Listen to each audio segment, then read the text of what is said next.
So one of Saul Alinsky's 12 rules for radicals is that ridicule is man's most potent weapon. There's no defense, it's irrational, and it's infuriating. So in reaction to Ted Cruz's announcement that he's running for president, the left spun the wheel and it landed on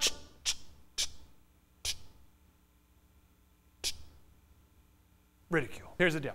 You may not agree with Ted Cruz, it's totally fine. I don't agree with him on everything, but he is objectively, undeniably brilliant. Went to Princeton, Harvard Law School, where not only did he go to Harvard Law School and graduate, but professors were in awe of his intellect. Professors at both schools have said he's one of the brightest students they've ever had. Last year, he wrote an essay for the Harvard Law Review just because, right? Like not exactly a mass audience publication, and he wrote about the president's treaty power as outlined in Article 6. Now, I share all this because if you choose to ridicule Ted Cruz, I heard someone say he's Sarah Palin-like or something, which is the ultimate insult from the left, right? If you want to ridicule Ted Cruz, he will make you look like a fool. Doesn't mean he's right about everything, doesn't mean you can't disagree with him on issues, of course, but just a little tip to my progressive friends. Don't underestimate Ted Cruz. All right, now we got our smart story. That was the important story of the day. Smart story. So Obamacare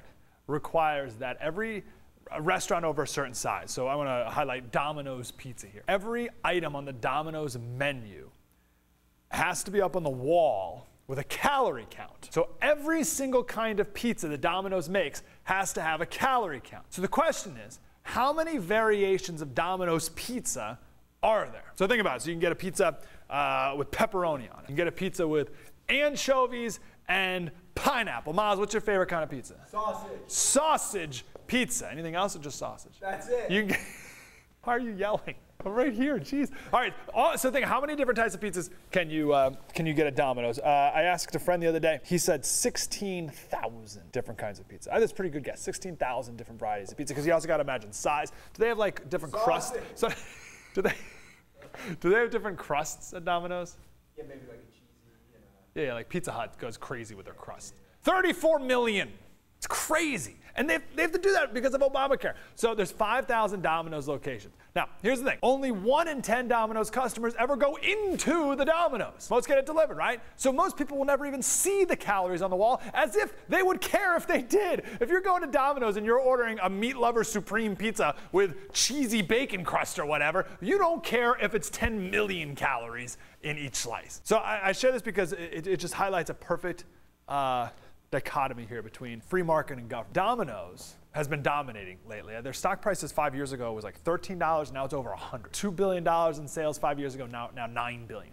And it's because they now view themselves as a technology company first and foremost. Their mission this year, according to the CEO, is to make the process of ordering a pizza, making it, and delivering it 15 seconds faster. 15 seconds. Now that may seem like nothing, but of course that all adds up for the, I don't know how many pizzas they make every single year. It adds up, that's time, that's money. Look at this detail-focused drive for maximum efficiency from Domino's, which of course operates in the free market. All so that they can get an edge over their competitors. They want to be 15 seconds faster with each pizza. 15 seconds, that's it. Meanwhile, bureaucrats in DC are making Domino's spend what's going to end up being $10 million to put calorie counts on the wall for no reason. That is an incredible waste and perfect illustration on the difference between government and the free market. One is focused on maximum efficiency, and the other is just a blob of inefficiency. Yet for some reason, we always look to the government to solve our problem. Feel good story. All right, we did an incredible interview this morning. Eric Greiter. Read this man's book. It's called Resilience. Eric was a Rhodes Scholar, got his doctorate at Oxford, traveled the world doing humanitarian work, and then at the age of 26 decided he wanted to do something with his life, and he became a Navy SEAL. No big deal, right? He's a modern Renaissance man. He wrote a book called Resilience. It's a series of letters that he wrote to a Navy SEAL friend of his who was going through a really tough time in his life. He's a new father now, so I asked him, what do you want for your son's life? And I love his answer. My dream for my son is that he lives a flourishing life, that he really lives an absolutely flourishing life. And, it's one of the things I write about in the book is that today, when we think about what we want for our kids and for people, we often talk about being happy.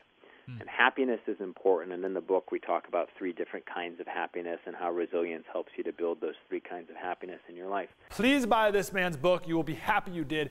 In the description below, we have a link to his book, to that interview we did with him. We have a link to our show where we talked about Plato's ship, and we related that to the presidential campaign and Ted Cruz running. I think that's all we got in the description, right? That's all we'll put in the description.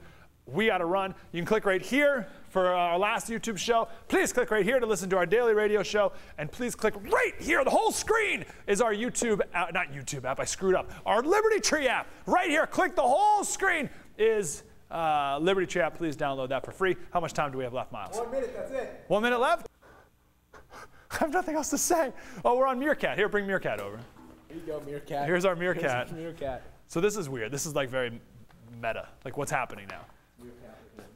Yeah. So Meerkat, YouTube is now, we're YouTubing Meerkat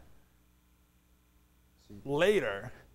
So people are watching this on YouTube, and this happened before. But people on Meerkat are watching the YouTube now.